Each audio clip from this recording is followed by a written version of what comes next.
Crossing the Divide, written by RF and AG, Chapter 6 deals with a dangerous dump. He was running late, that slowpoke. It was kind of expected. Well, I mean, I did fly off pretty quickly. It sure didn't take me long to grab up my bit bag from my room, so it only made sense that I would beat him to City Hall. So while I was waiting for the human, as he called his own kind, a few ponies, as well as a griffin, asked why I was waiting out front of the building. Some ventured to ask as to why I was on a cloud so close the ground. I simply told them I was waiting on a slowpoke who couldn't keep up with me. Besides, I needed to keep up the image which I had made. Twilight had asked me, maybe a week ago, why I kept boasting even after everything that had happened to me over the past 2 years. I lied at first about keeping up appearances for others, and I didn't want them to see me being soft. Now, that wasn't a total lie, but she still stared at me with that disappointed frown she usually had when Ennapony was just being stupid. Eventually, I just told her the truth. If I ever wanted to be the best of the best, I needed to have an air of arrogance and awesomeness around me at all times.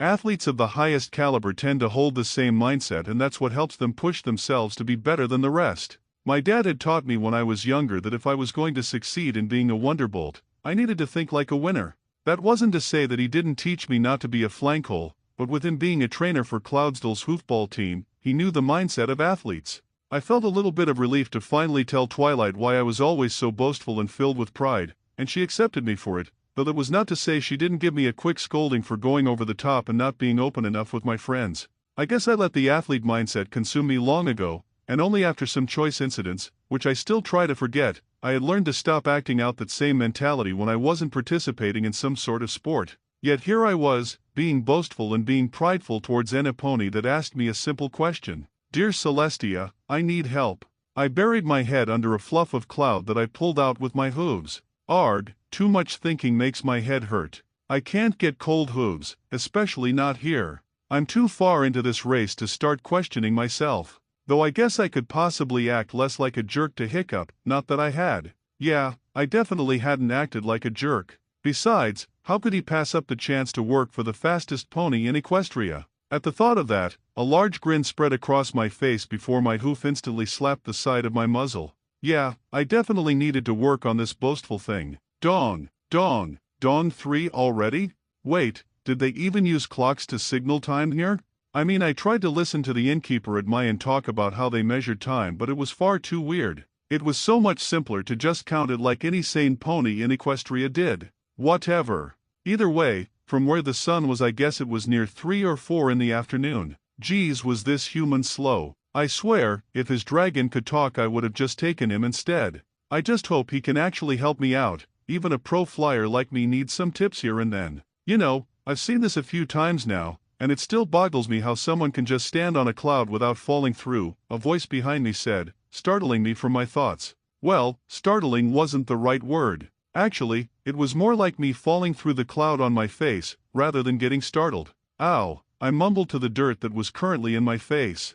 No matter how much one got used to crashing into things, faceplanting always hurt. Whoa, are you okay? Boy, I know how you feel. Toothless here has thrown me into the ground more times than I can count, Hiccup said from above me. I'm fine, just a scratch, I simply groaned as I picked myself up from the dirt beneath me. Honestly, it didn't hurt, but it had caught me completely off guard. I mean, after waiting nearly an hour for him to be finished, I had pretty low hopes of him actually coming out to meet up with me. As I began dusting myself off, Hiccup spoke up again. Hope we didn't make you wait long. I had to take care of a few things that lasted longer than we wanted, he said while eyeing his dragon. Anyway, how long have we kept you waiting? Oh, not too long. I decided to keep it slow so you two could keep up, I said while shooting them both a grin. Hiccup just chuckled while it seemed that his dragon was staring at a butterfly that flew by.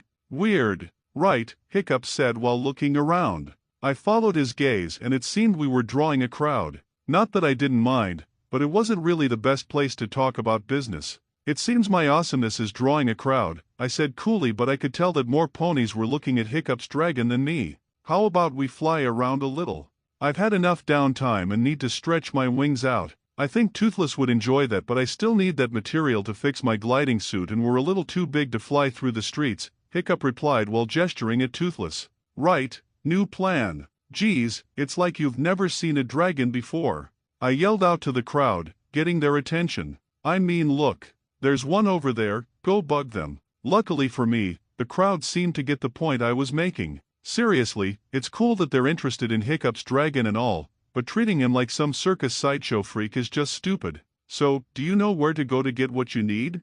I could take you to some of the GER suppliers. They might have what you're looking for. I watched as Hiccup shook his head. You see, I met up with this strange griffin merchant who agreed to sell me some fabric once I had earned enough money. He told me to go to the Glorious Plumage. If he's not there, then I'm supposed to leave a message of a date and time that I'd want to meet up with him. Well, do you have a map, or do you know the way? I asked him, hoping that he would in fact know, since I'd never been here before and didn't know where a lot of places within the city were located. I watched with irritation as he rubbed the back of his head in a gesture of embarrassment. I hung my head and groaned, my flared wings twitching slightly. Ugh, do you know how long it's gonna take us to locate someone that can take us to this place where this griffin is located? Only as long as it takes to find a city guard. I sighed, prepared to be extremely bored, especially since Toothless was effectively grounded within the city limits. If I didn't have the pressure of performing well in this race, I'd have probably enjoyed the city's different population and cultures a lot more.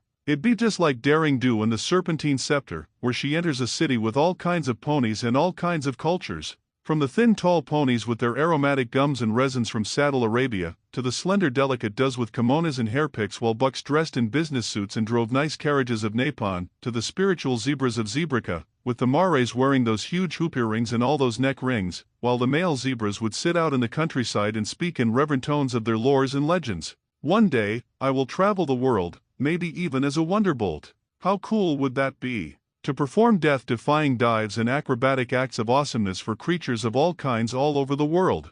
For buffalo, zebra, griffin, and more. Old, young, the single and the couples, and for families also. Yep, any day now, I'll be getting that letter of acceptance into the Wonderbolts. Meanwhile, I get to waste my valuable nap time to look for some griffin whose name I don't even know, and whom I probably never would have even met if it weren't for Hiccup and Toothless.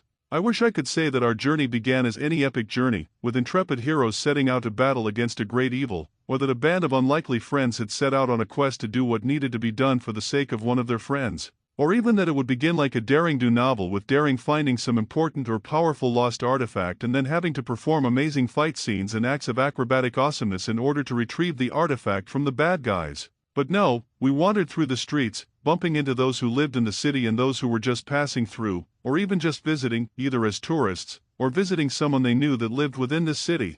I don't know how long it must have been, but it was probably about an hour before we encountered one of the city guards. But what really set him apart was that he was an ibex. I had heard of ibexes from Zecora mentioning them on occasion, whenever she would talk about her home in Zebrica, but it was one thing to hear about them and a whole different matter entirely to see them. I took notice of all this, since in Daring Do and the Mask of Terror, Daring encounters an ibex during her totally awesome adventure. I heard Hiccup clear his throat, not that he needed to, because the guard was already looking warily at Hiccup and Toothless. "May I help you?" The ibex, who was decked out in the armor of the city guard armor. "My companions and I need to make our way to the Glorious Plumage. But as you probably can tell, Toothless and I aren't exactly from around here, and my friend Rainbow Dash here isn't familiar with the town either. Can you help us out?" Hiccup inquired. "Sure. Follow me. I've gotta admit, I've never seen a dragon like yours before. I've also never seen anything like you before either." "Are you a new species of minotaur?" the guard asked,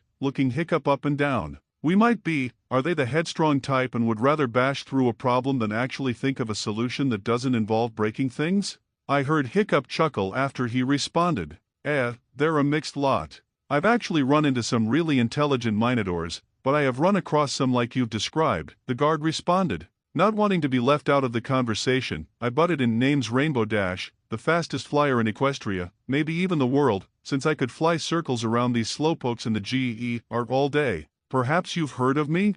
Head bang. "I've heard about the Young Flyers competition and how you performed a sonic rain boom. I really wish I'd have been there. That must have been quite a sight to see," Head bang gushed, while I puffed my chest out a little more and ruffled my awesomely cool wings. "I definitely wouldn't be the pony I am today without these sweet babies." Hiccup, and the big lug next to me is Toothless. And to answer your question, I'm not a minotaur of any kind.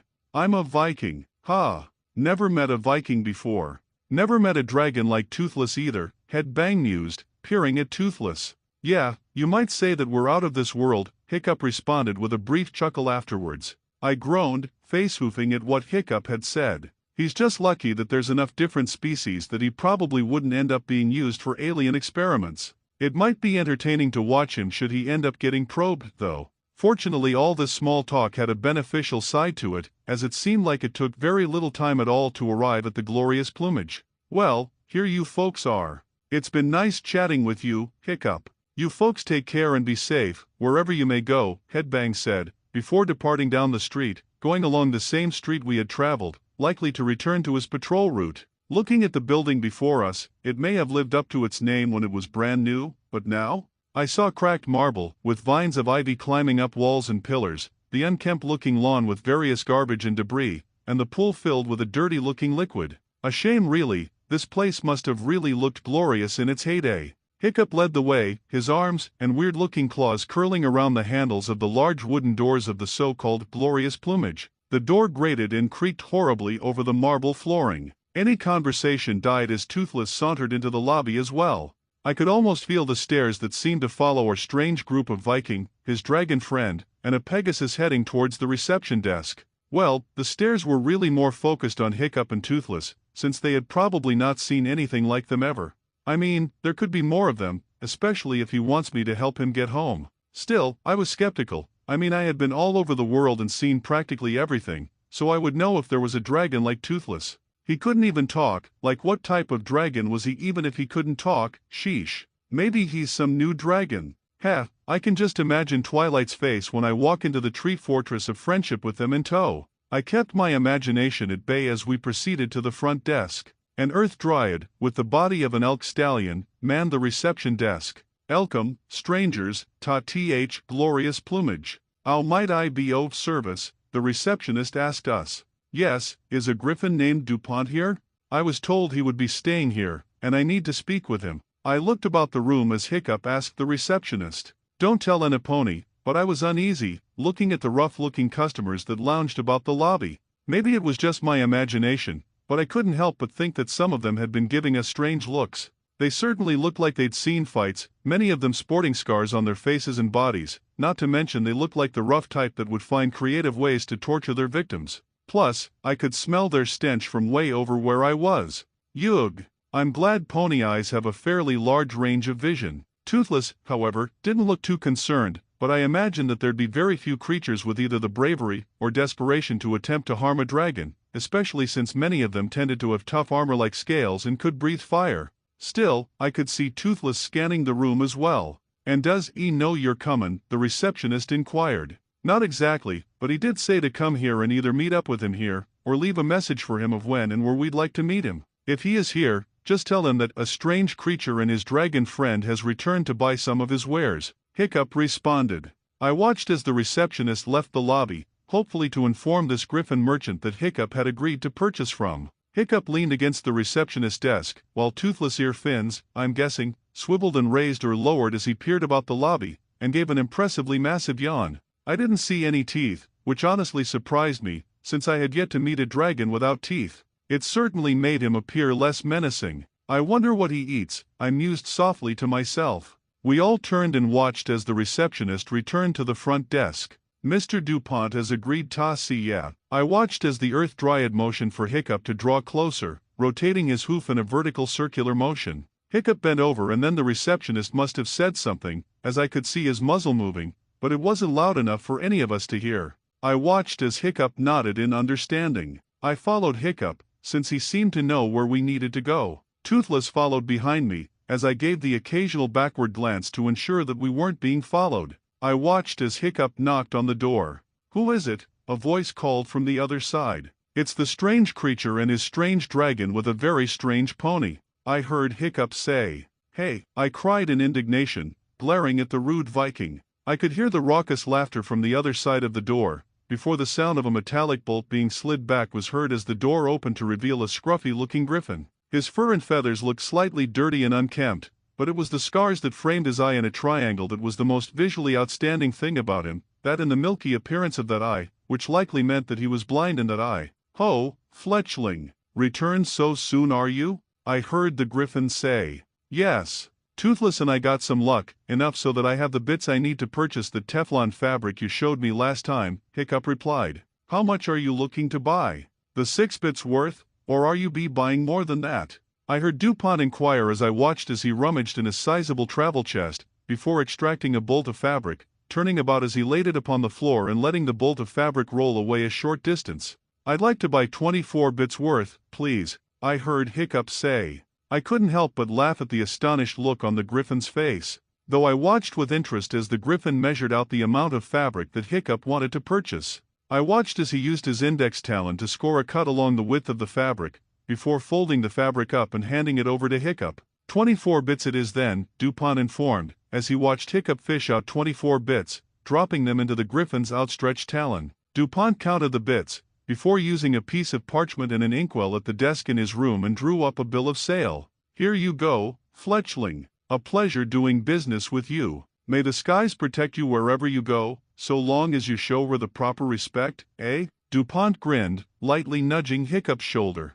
Of course, Mr. DuPont. May fortune and protection be upon you. Take care of yourself, I heard Hiccup respond. You as well, Fletchling. You as well, I heard DuPont respond, before closing the door behind us and engaging the bolt to the door once more. I watched as Hiccup took the fabric and began to pack it into his rucksack. Why did you buy so much of that fabric? I asked him. Because I want to be ready in case I have to repair my gliding suit again. When we collided, one of the gliding parts of my suit was damaged, otherwise I could have glided down from the accident, instead of falling, Hiccup replied. Oh, sorry, I scuffed my hoof in embarrassment. It wasn't anybody's fault. Well, maybe the GERS for not being properly staffed for the entire race.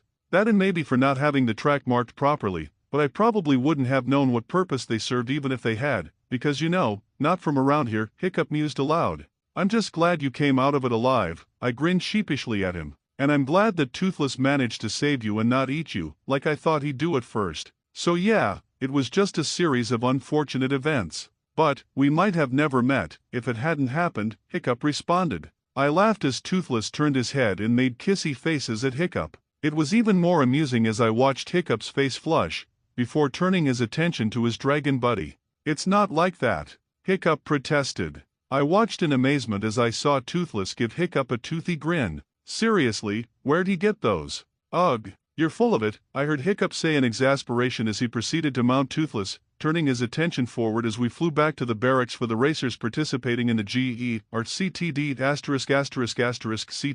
I watched in fascination as Hiccup cut the ruined part of his gliding suit out and cut a new one, his nimble stubby claws nimbly sewing the new fabric in. I continued to watch as his strange appendages pressed against the fabric, I guess to make sure that the fabric would remain secure and that it wouldn't give under pressure. He needed a place to do his work, so it only made sense to return to the G.E. designated area, well, the one we flyers get. He said he wanted to stay away from the barracks because Toothless was too dangerous, or something like that. Honestly, it made no sense to me, but that wasn't what was important. What was napping. I mean, there was only like 4 hours till the race and I hadn't even had my mid-afternoon nap. Well, I could start napping while he was doing his thing, but I'm actually a little interested in this gliding suit of his. I'll nap once he's finished. Right, I need some heat, Toothless, Hiccup said before opening his arm to reveal the gliding suit once more. Toothless nodded before taking in a breath. Quicker than Enipony could see, 'cause my eyes were obviously top-notch, a burst of weird purple stuff shot out from the dragon's mouth and hit the wingsuit.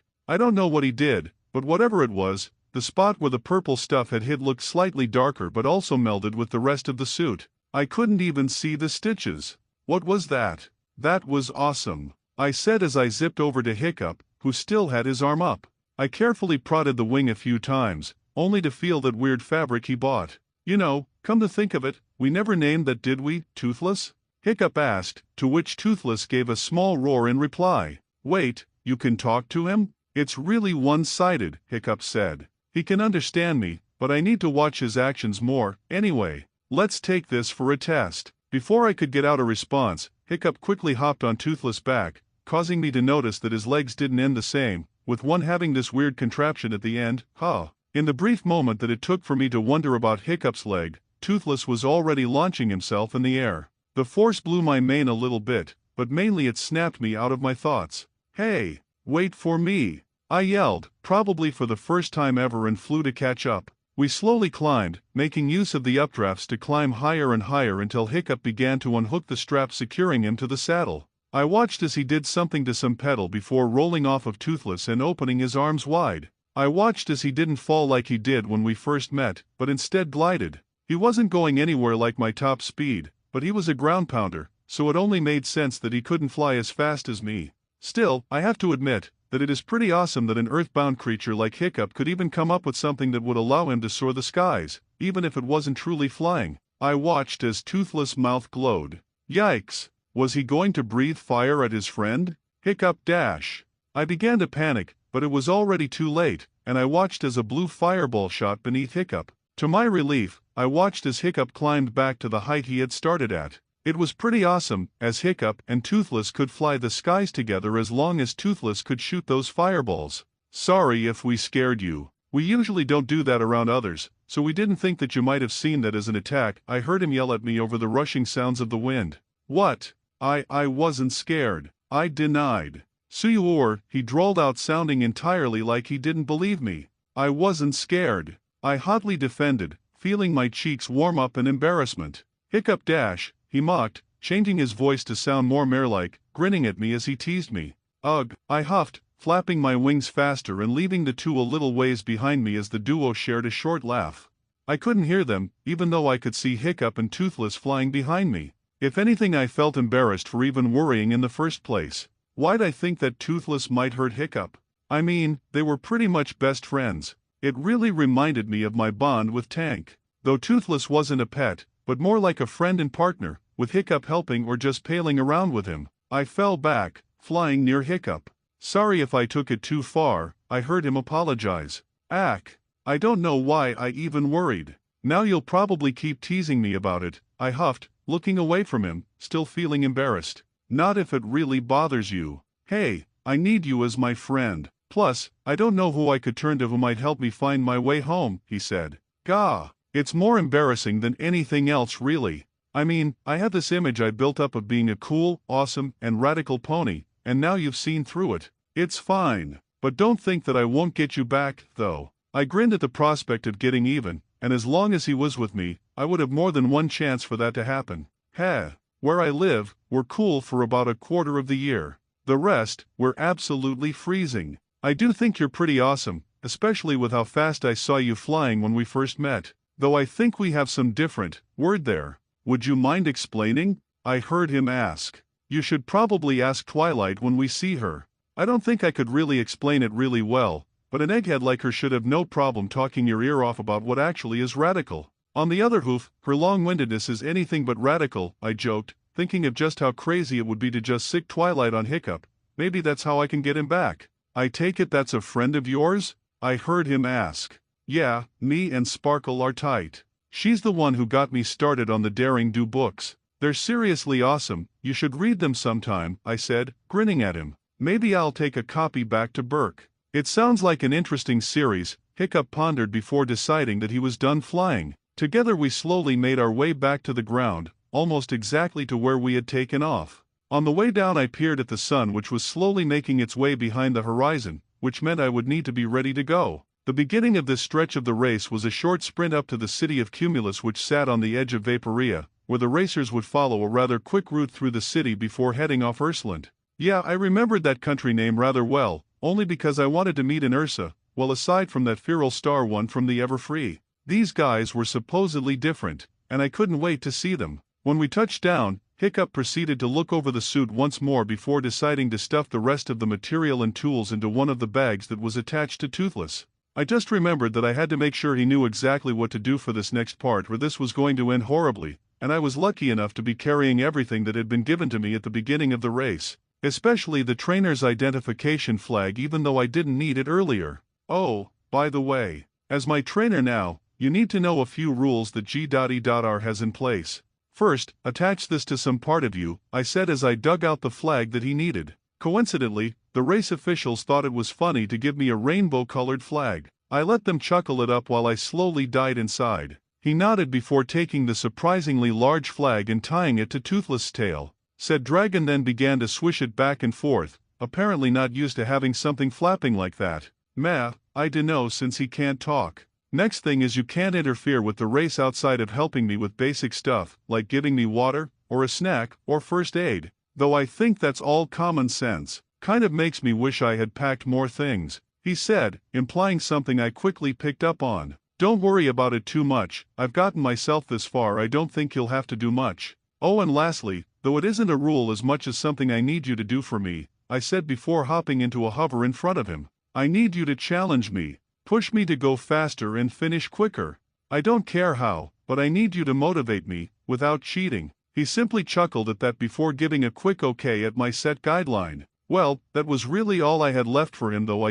All racers report to the starting area. A voice called out from somewhere, causing me to snap my head around quickly. Geez, even after 5 days of having to hear that, I still wasn't ready for the call out. Though it couldn't match Princess Luna's royal Canterlot voice, nothing could match Princess Luna. Alright, that's my cue. We're going up to Cumulus, that is on the edge of Vaporia up there, I said while pointing to the massive cloud. Meet me kind of straight up from here. You'll see me, kind of tough not to miss my awesomeness. Will do, he chuckled before slowly mounting Toothless. Hope you know what you're doing, 'cause me and Toothless here don't want to be saving you too often. I merely laughed as I flew off to the starting area. This was going to be a piece of cake. I mean, I have a dragon and a Viking to help me, who else could top that awesomeness? Oh, and since I was among one of the first to start tonight, this next stretch was definitely in the bag. Thanks for watching, and if you enjoyed the video make sure to like and leave a comment and share it with a friend. See you all later.